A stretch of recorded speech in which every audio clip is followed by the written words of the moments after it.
of your sweat, of wave.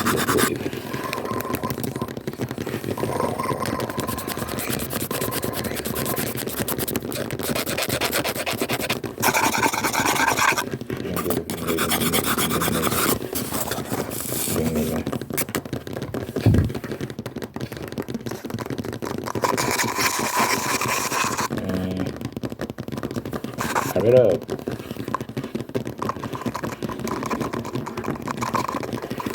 wait, hold on. I read a comment on one of my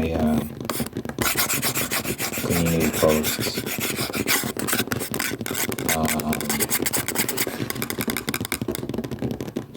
This girl was talking about what was I saying? I was basically talking about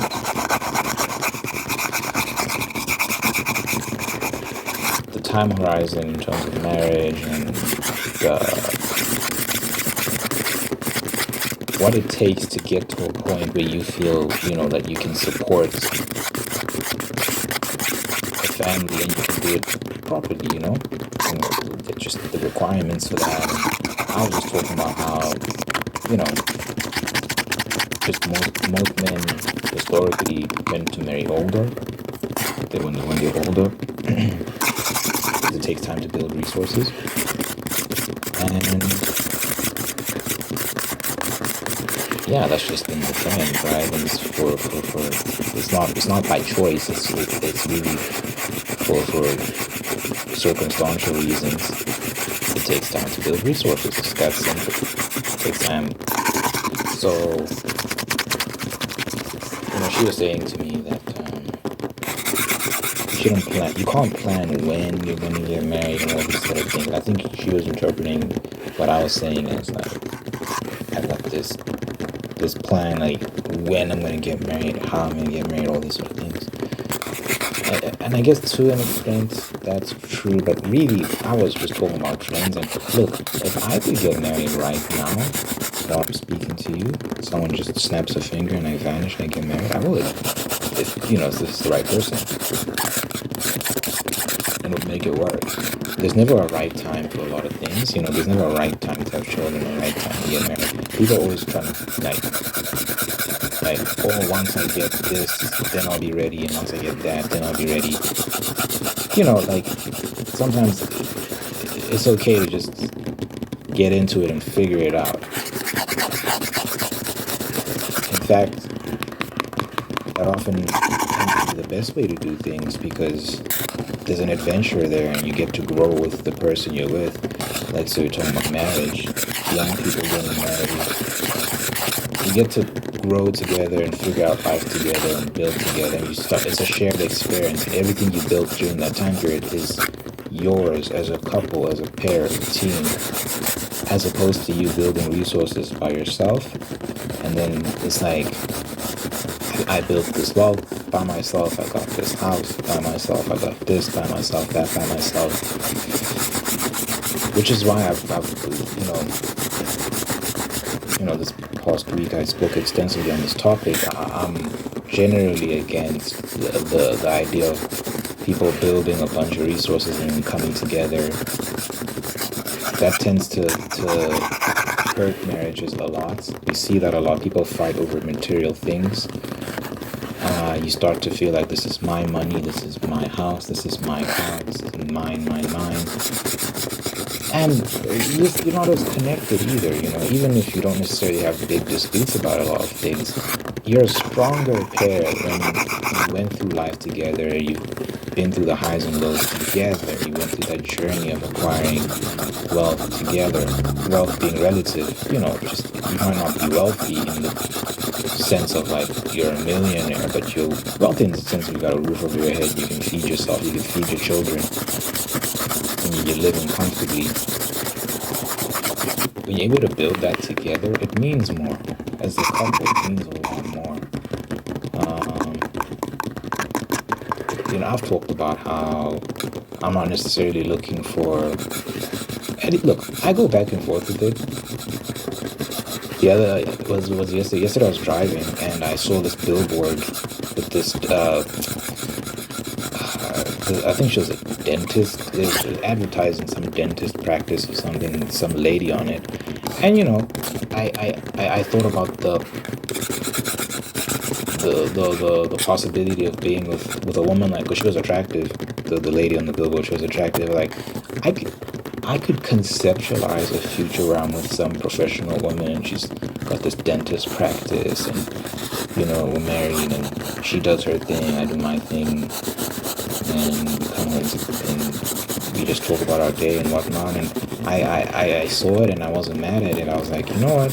There's beauty in that. But then I just think about the sort of life I want, and I'm like, I'd much rather prefer a woman who's just excited about being a stay-at-home wife, a stay-at-home mom. She just wants to be in the home, and she just dedicates herself to maintaining that and providing that balance of the lifestyle. Because when you're both working, when you're both super busy, there's less time for the relationship, there's less time for the children, there's just less time for the family as a whole when you're both super busy. So that's why I'm not necessarily trying to go for that modern model of a relationship where you're both working. Anyway, you can still build together in that traditional model where you're working and she's at home, because she's still contributing in the sense that she's taking care of the house, she's taking care of the kids, she's making it easier for you to go and do your thing, and there's so many ways she might be helping you, even with your own career or whatnot. Like, there's just ways that she's helping you that contribute to your efficiency, and you build as a family, you grow. That was a long-winded way of saying there's definitely benefits to starting young and building together. However, what tends to happen is that young guys are just not attractive to young women. They're young, they're immature, they don't have money, they're broke. They're still figuring things out. So which generally what happens is young guys are not considered in the dating market, and they have to build, and make the case for why a woman should commit to them. And yeah, that's just how it's always been. I'm not mad at that. It's just the way it is. Why be mad at? In reality, it's not a bad thing necessarily. It's just the way it is. You have to pull your socks up and improve yourself. So for me, being realistic, I'm like, I'm always hesitant to put myself out there and get into a relationship, just because I'm like, I understand what comes with that. And I'm at a point right now where I'm not necessarily, because also relationships are expensive. They're very expensive. You have to spend a ton of money on going on dates and doing this and doing that. Even if you're conservative with your cash in terms of what you do, you're still gonna feel it. So for me, at this stage in my life, I'm not earning that much. It's a lot for me if I'm just considering myself. It's a lot for myself, but a whole relationship, yeah. I'm like, let me build,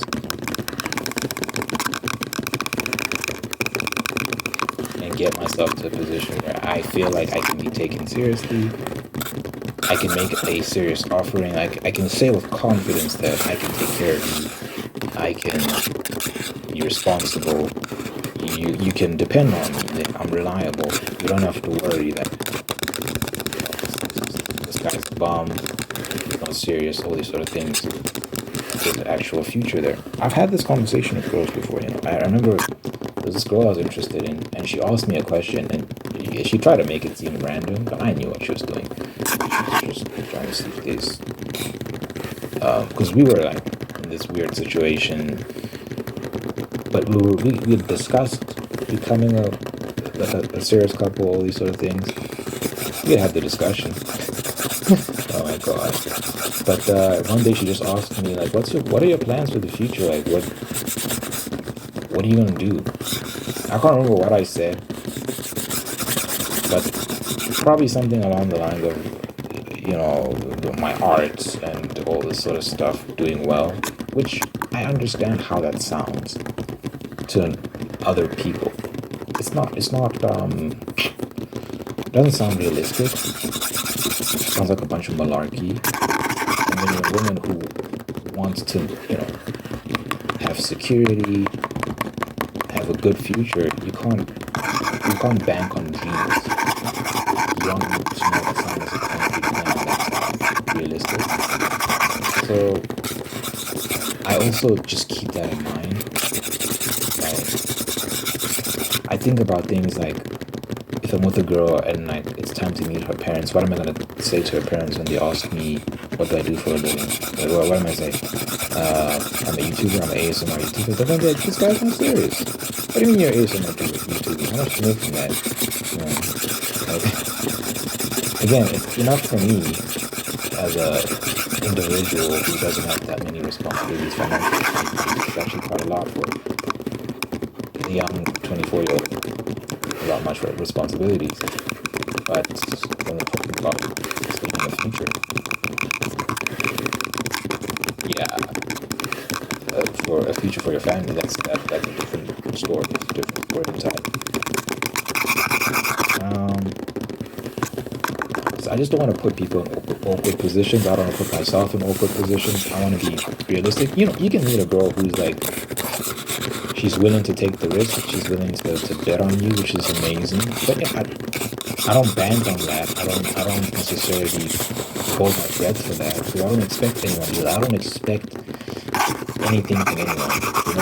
I'm not entitled to someone's devotion. I'm not entitled to someone's faith. You have to earn trust. You have to earn a lot of these things. So it takes time. Who knows how much time it'll take? Like I said, I'm open to getting into a relationship right now. It's just so much that comes with it. Because I'm taking it seriously. Some people are in these relationships for vibes.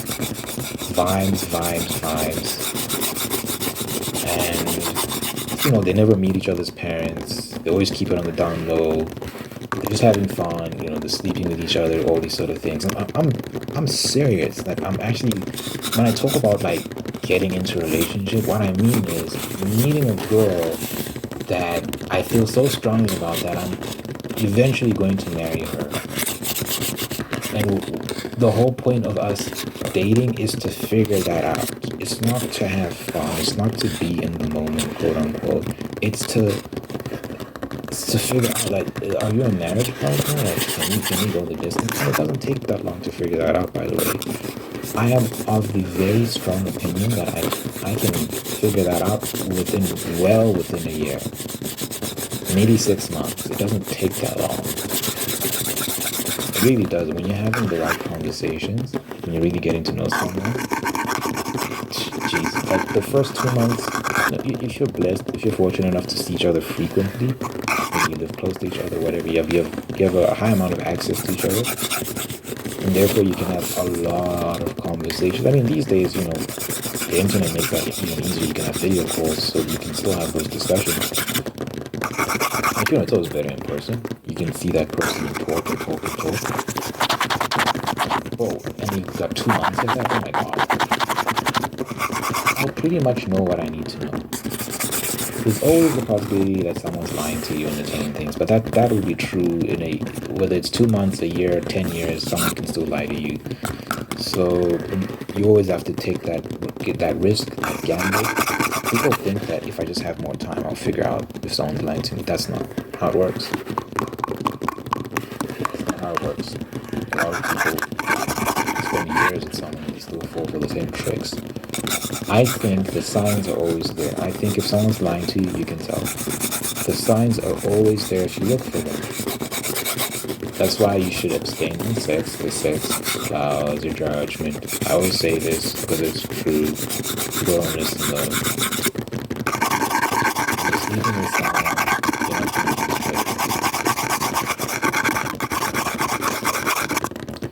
because you're bonding to them, bonding hormones, all that sort of stuff. The brain chemistry changes. You're literally not thinking as you normally would if you're not sleeping with that person. You're not looking at them objectively. So I'll be abstaining. I'll be just like spending time getting to know her. I don't think it takes that long. 2 months of us talking, I'll figure out. I believe I'll figure out like whether or not we're a good match, and then it's time for you to meet my mom so that she can also get a good sense of you, and I should meet your parents so they can get a good sense of me, and I can get a good sense of them. What is your family like? And then what are you waiting for? If we go through all that and we're happy with the information you've gathered, yeah, we can seal the deal. We can seal the deal. At most, that process is like what? 6 months to a year. It's not going to take that long. It really isn't. It's saying 6 months is generous, but even a year is super generous. I don't understand people take 5 years. It's ridiculous, but 10 years in some cases. Embarrassing. But anyway.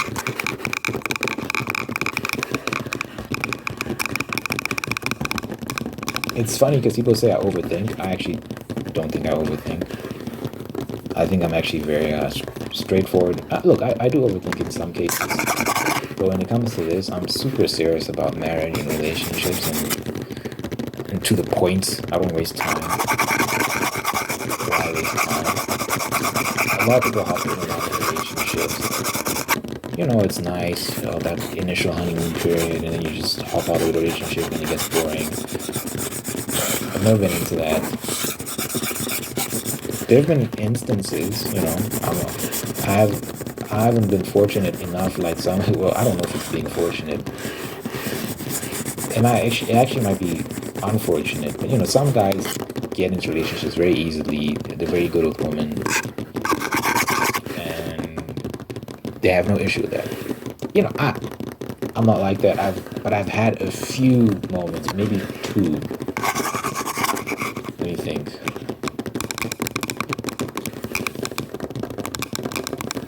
Maybe 2. Thinking of 2 girls in particular, where you know I could have gone into a relationship with them, but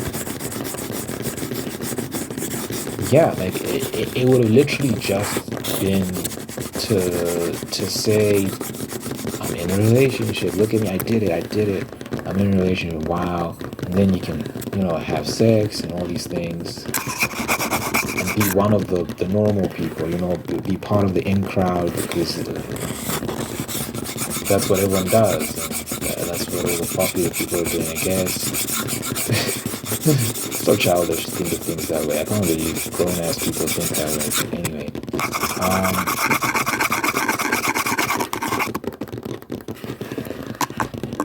But, like I said, I'm serious. I'm so serious. If I can't see a future, it's like, what are we even talking about? What are we even talking about? Why wasting each other's time? All you're doing is just accruing a bunch of emotional baggage that you're going to carry into your next relationship. That's all you're doing. Nonsense.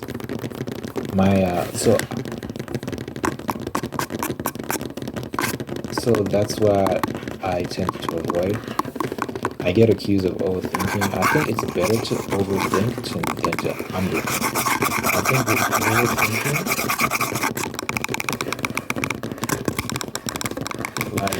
like you're not landing yourself into a bad relationship because you overthought things. Worst case scenario, you just stay single. No one wants anything to do with you because you always complicate things, right? Worst case scenario, you just stay single.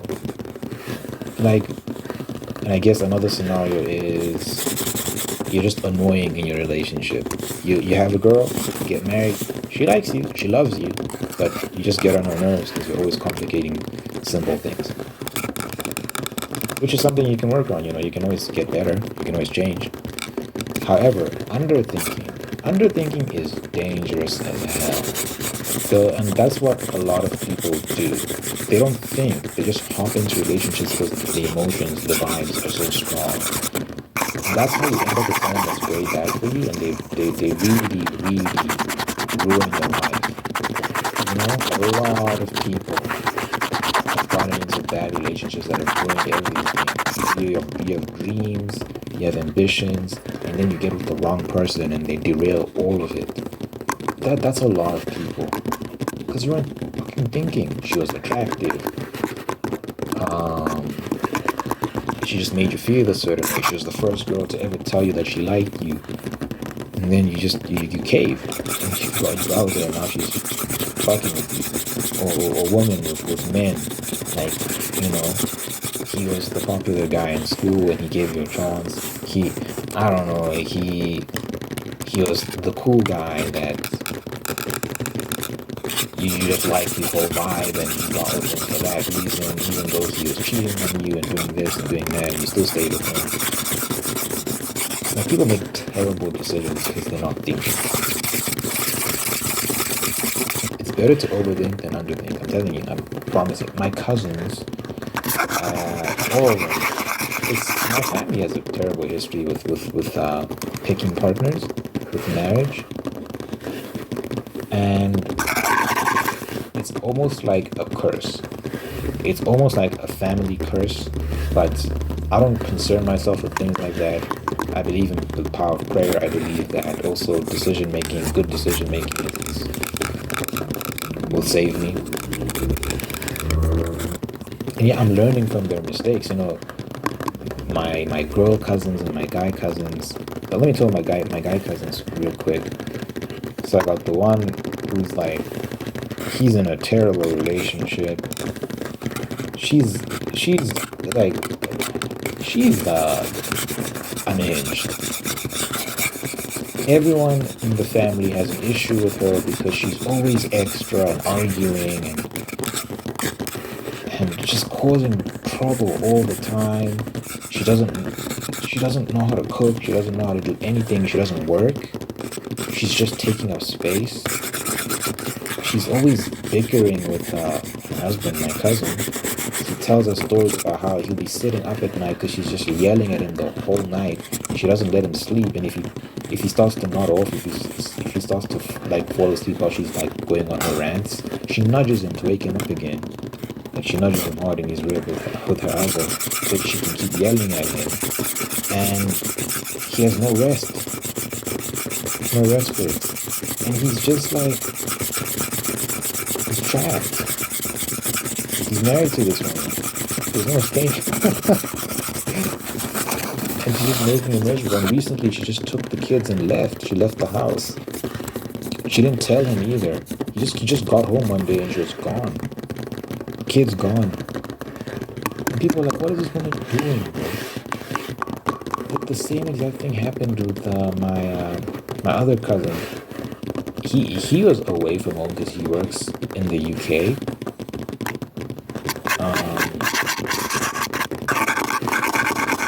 So she was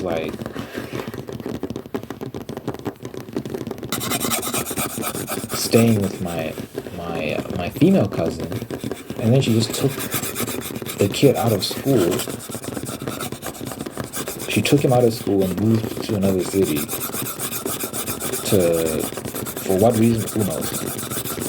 And she didn't tell her husband because they'd had an argument about something and whatnot. And she's also crazy, and she's always giving him grief. And now she's been stealing from other family members and doing all sorts of weird stuff. And there's always drama. There's always drama. These two women that my male cousins married. And my female cousin, one of them, she's in the UK. She married I don't think she married him. She had a child with him.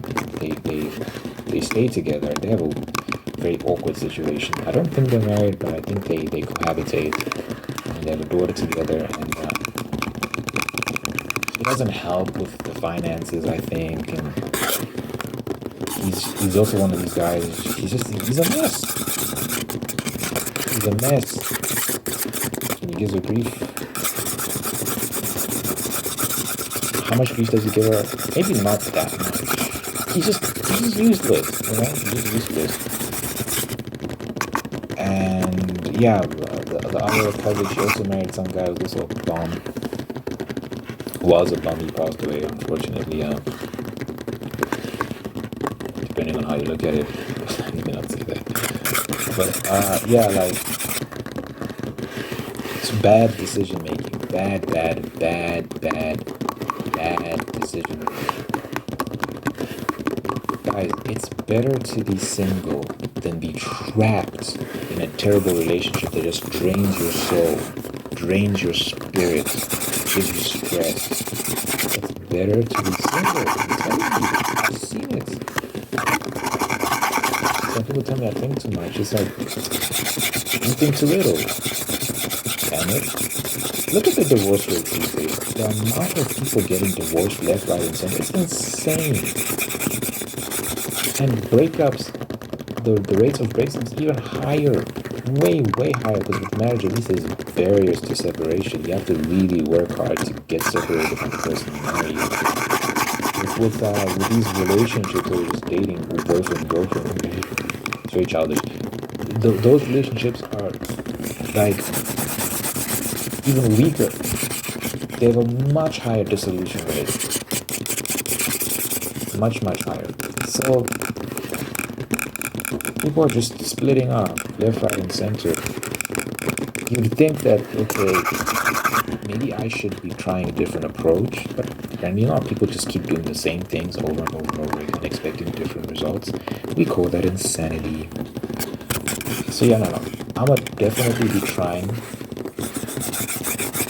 tried and true methods. It's not like these are my ideas when I talk about abstinence and waiting before you're married to have sex. When I talk about picking the right partner, she needs to meet my parents. When I talk about it shouldn't take that long.